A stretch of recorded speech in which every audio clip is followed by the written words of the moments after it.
Today on Goat Republic. Dictators. Love them or hate them. Actually, no, just hate them.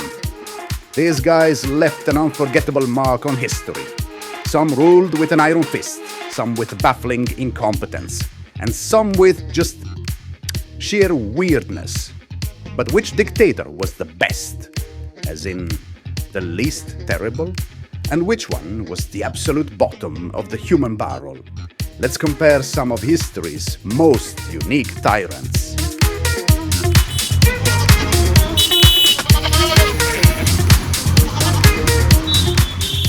Saparmurat Niyazov, Turkmenistan's golden lunatic. First up, we have Turkmenistan's very own discount brand pharaoh, Saparmurat Niyazov.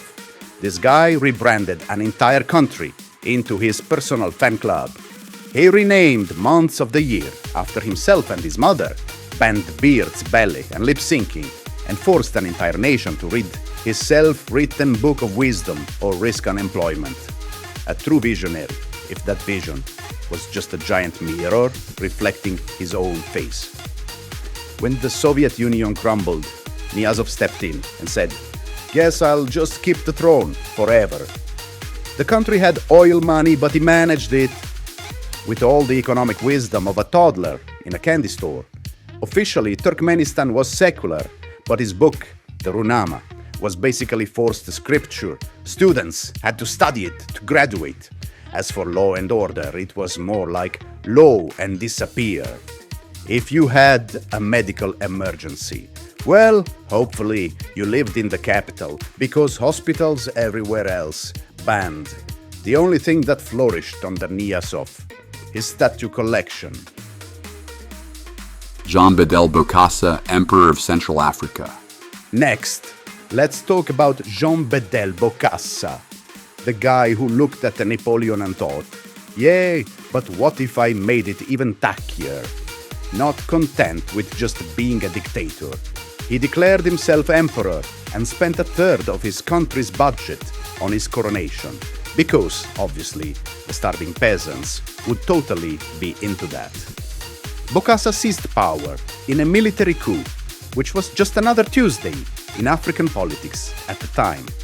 The economy, not great when your leader blows all the money on gold-plated thrones. He was Catholic, but after the Pope refused to recognize his empire, Bokassa had a bit of a religious falling out, and the Pope's photos mysteriously vanished from churches.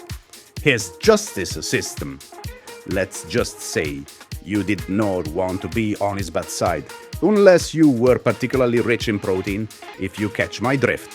Healthcare, if you made it past breakfast, you were already winning. As for improving life for his people, well, if you loved parades celebrating one guy, it was paradise.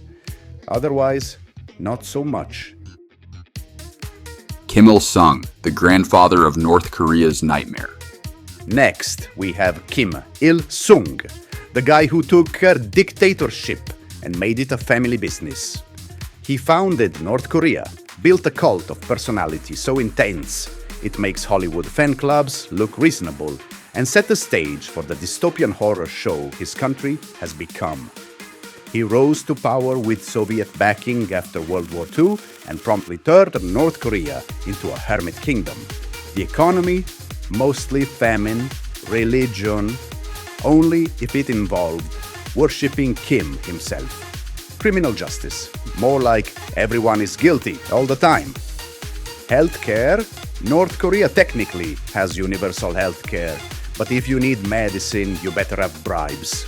Human flourishing, not unless you count forced smiling at parades.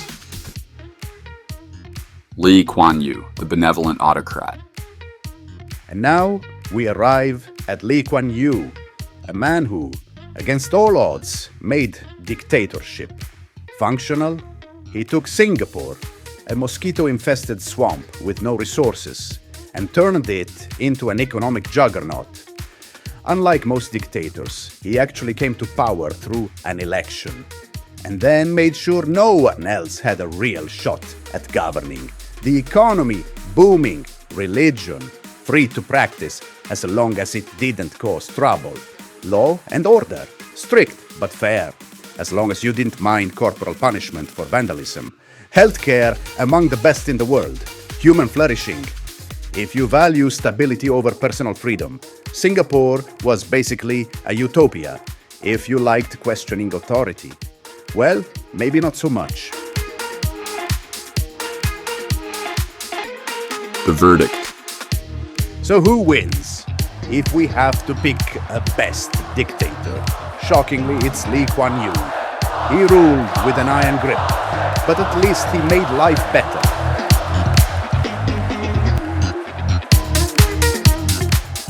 Meanwhile, our worst dictator. Hard choice, but Bokassa takes the crown. And why? Cannibalism rumors, absolute delusions of grandeur, and turning his country into a cosplay kingdom. That's a next level dictatorship. And that's our deep dive into history's most memorable dictators. Who did we miss? Let us know in the comments. And don't forget to like and subscribe.